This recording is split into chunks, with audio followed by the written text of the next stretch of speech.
Chowpan para sa tanghalian at meron pang halo-halo para sa dessert.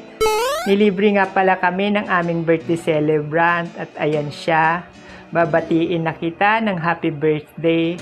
Naway bigyan ka pa ng mahabang buhay, maging mabait at masunurin. At sa puntong ito, nagtatawanan pa kayo. Mukhang masaya kayo dahil merong hindi nabigyan ng pagkain.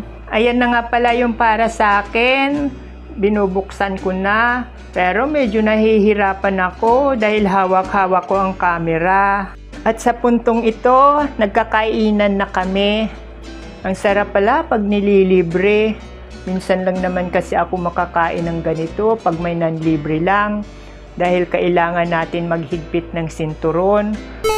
Alam nyo naman, kaliwat kanan ang gastos, di ba? Kailangan natin magtipid. O siya, dito na lang muna. Bye-bye!